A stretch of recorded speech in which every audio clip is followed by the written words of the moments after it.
Good morning and welcome to the hotel paradise. তো সকালবেলা এক জায়গায় গেছিলাম বলে আর স্টার্ট করা হয়নি। তো বাড়ি সেখান থেকে এসে পড়িয়ে তারপরে বাড়ি এসে খাওয়া দাওয়া করে এখন বেরিয়েছি হচ্ছে অফিসে। ডিরেক্ট একদম মিটিংটাই যাবো। তো চলো যাওয়া যাক। এক জায়গায় বলতে গেছিলাম বাবির ওখানে। বাবির এক পিসিমশাই মারা গেছেন কালকে রাত্রে, খবরটা রাত্রেই পেয়েছিলাম, কিন্তু যাওয়া হয়নি। সকালবেলা গেছিলাম, গিয়ে সেখান থেকে আসলাম, এসে পড়িয়ে তারপরে হচ্ছে বাড়ি এসে খাওয়া দাওয়া করে এখন যাচ্ছি হচ্ছে অফিসে। তো চলো যাই অফিসে। সেন্টার থেকে বেরোলাম সবে, আর যাবো এখন হচ্ছে ব্লকে। তো চলো যাওয়া যাক। অফিস থেকে বেরোলাম আর এবার যাবো হচ্ছে বাড়ি। তো চলো যাই। অফিস থেকে বাড়ি এসে ফ্রেশ ট্রেশ হয়ে এখন যাচ্ছে হচ্ছে পড়াতে। আর তার আগে বাজার থেকে কিছু জিনিস নেবো, কারণ রাত্রে যেতে হয় পুজো দিতে। তো চলো জিনিসগুলো আগে নেবো, তারপরে যাবো পড়াতে। তো চলো যাই।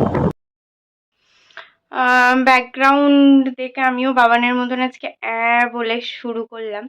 আজকে ব্লগটা স্টার্ট করছি। এখন 5:30 বাজে। আমি বাড়ি এসেছিলাম সকালে, একটুখানি এমার্জেন্সি পড়ে গেছিলো। বাবানও এসেছিল, আমরা 7:30টার মধ্যে চলেও এসেছি। যাই হোক, তারপরে ও কাজ মিটিয়ে চলে গেল, আমি ছিলাম। তো আমি এখন বেরোচ্ছি পড়াতে। পড়িয়ে তারপরে আবার আমি চলেও যাব। তো চলো আপাতত পড়াতে বেরোই। সমস্ত মানুষ এক হও।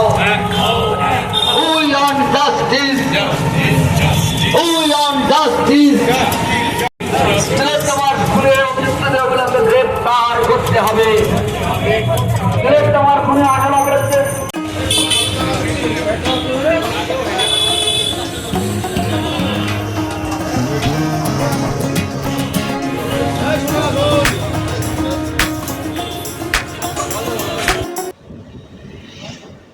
একখানা পড়ানো কমপ্লিট, আর যাচ্ছি হচ্ছে আরেকটা পড়াতে। এসে আবার যাবো পুজো দিতে সংগ্রামপুর। তো চলো যাই, পড়িয়ে আসি। রাজ বাড়ি নেই, আর যাচ্ছি এখন বাড়ি। পড়লো না, বেড়াতে গেছে। ফোন করলাম তাই বললো। তো চলো যাই বাড়ি, তারপরে দেখি যাবো যা পুজোটা দিতে যাবো। জাস্ট টাইমটা দেখালাম 11:12, রাত 11:12 আই থিঙ্ক। হ্যাঁ, বুঝেই গেছো। এনিওয়ে, এখন রেডি হয়ে গেছি। আর কোথায় যাচ্ছি চলো যেতে যেতে তোমাদেরকে দেখিয়ে দিচ্ছি কোথায় যাচ্ছি। এই যে একটা গামলি করে পুজোর সব কিছু গুছিয়ে নিয়েছি।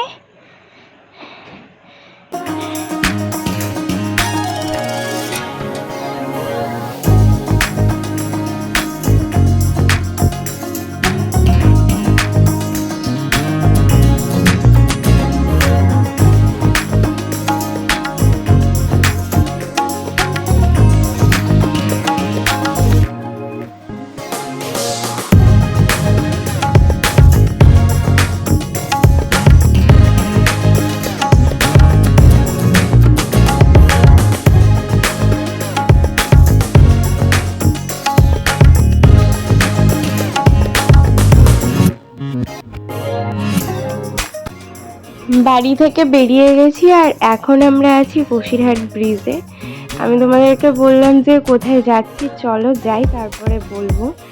আই থিঙ্ক গেট দেখে বুঝে গেছো আমরা এসেছি সংগ্রামপুর কালীবাড়িতে। আর টাকি বসিরহাটের মধ্যে সবাই মোটামুটি জানো তোমরা যে সংগ্রামপুরের মা কতটা জাগ্রত। আর আজকে হচ্ছে কৌশিকী অমাবস্যা, তো সেই জন্যেই এই রাত 11:30টাতে এত পরিমাণ ভিড় এখানটাতে। তো চলো এবার গাড়িটা রেখে টুকটুক করে সামনের দিকে এগিয়ে যাই।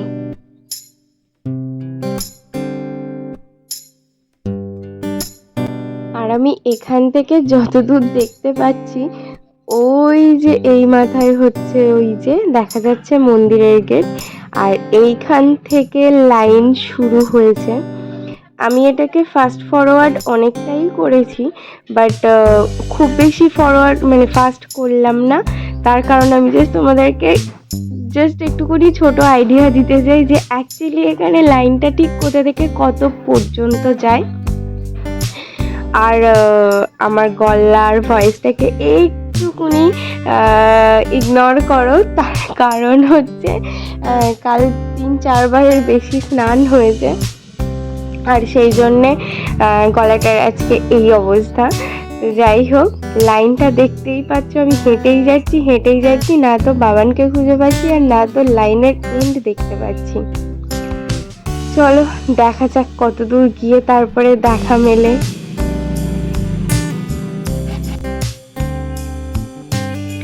যাক, এবার মনে হয় প্রতীক্ষার অবসান হবে। ওই দূরে দেখতে পাচ্ছি, জানি না তোমরা দেখতে পাচ্ছ কি না, বাট হ্যাঁ আমি দেখতে পাচ্ছি ওই যে দাঁড়িয়ে আছে আমার বর।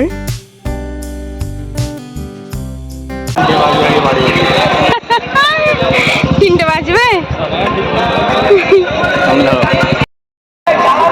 11:30 বাজে আমরা লাইনে দাঁড়ালাম, অ্যান্ড আমরাই আপাতত লাস্ট, পেছনে কেউ নেই। এবার বলো, আমি তো এন্ড করে দিয়েছিলাম, বলো কি বলছিলে? 2:30-3টে বাজবে হয়তো বাড়ি যেতে। এই যে 11টা মানে 11:30 আর কি লাইনে দাঁড়ালাম।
ওখানে তিলক কেটে দিচ্ছিলেন একজন, সেটা তো তোমরা দেখেইছো।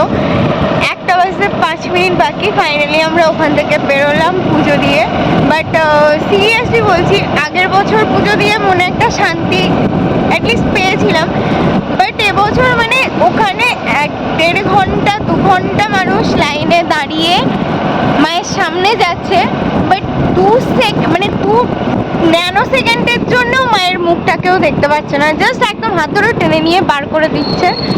আগের বছর একটু পুজোর মানে ফলও দিয়েছিল, বাট এবছর সেসব কিছুই না, জাস্ট ওই লাইন ধরে সবাই যাচ্ছে আর ওখানে যাওয়ার পরে হাত ধরে টেনে বার করে দিচ্ছে। তো এই রকমভাবে পুজো মানে কি বলবো, যাই হোক মা সবসময় আমাদের সাথে আছে, আমরা যেখানে যেভাবে আছি মা আমাদের পাশে আছে বলে আমি অ্যাটলিস্ট মনে করি। আর এটা আমার এদিক দিয়ে কেন আসলে এটা আমার বিশ্বাস যে আমার মা সবসময় আমার সাথে আছে। তো এই আলাদা করে উপলক্ষের দরকার হয় না বলেই আমার মনে হয়। যাই হোক, মাকে একটু দেখতে পেয়েছি, এটাই অনেক। আমি সেকেন্ড টাইম নিচে নেমে এসে সিঁড়ির ফাঁক দিয়ে সবাই, আর মানে ওখানে সবাই দাঁড়িয়ে আছে পুরো একটা মাকে গার্ড করেই দাঁড়িয়ে আছে, কেউ যে ফাঁক ফোকর দিয়েও দেখবে সেটাও পসিবল না। তো ম্যানেজমেন্ট এবছরে ভীষণ জঘন্য ছিল, সিরিয়াসলি বলছি। বাট ঠিক আছে, মা তো এখান থেকে যেভাবে যে অবস্থাতে ডাকবো সারা অবশ্যই দেবে। এনিওয়ে এখন বাড়ি যাই। এই জাস্ট বাড়ি আসলাম 1:10। এই মানে পুরো কি অবস্থা লেপড়ে চেপড়ে। ওই তুমি তো আমাকে বলোনি, তুমি চুপ করো, তুমি দেখতেও পাও না বেশি বেশি। সবসময় লোকেরটা কোথায় কি হলো সেইটা বেশ দেখতে পাও, লোকে কত হাড় পড়ে গেছে এই সব দেখছে দাঁড়িয়ে দাঁড়িয়ে, আর বউয়ের এদিকে এই অবস্থা এসব আর খেয়াল নেই। Anyway that's all for the day. I hope তোমাদের আজকে ব্লগটা দেখতে ভালো লেগেছে। এখনও মানে এই কদিন রোজ আমার শুতে সেই 2-2:30 হচ্ছে, আবার 4টে বাজতে না বাজতেই ঘুম ভেঙে যাচ্ছে। কালকেও তাড়াতাড়ি সকাল সকাল বেরোতে হবে, 9টার মধ্যে, আই গেস 9টা 9:30। না আমরা তাহলে একটু পরেই যাব, ঠিক আছে নাকি? বলছি তাহলে আমরা একটু পরেই যাব, মানে ওই তোমার 10টার দিকে। হ্যাঁ হ্যাঁ, কালকে আবার 10টার মধ্যে বেরোনোর আছে, কোথায় যাব না যাব কালকেই বলবো। যাই হোক, এডিটটা এখন কমপ্লিট করতে পারবো না, কারণ আমার কিছু ভয়েস দিতে হবে, মানে দিয়েছি যেটা তোমরা শুনেছো already.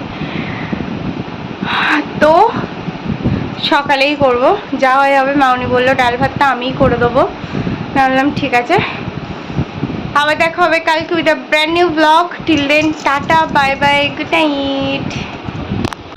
I've changed for the better this time. I thought I would never be fine.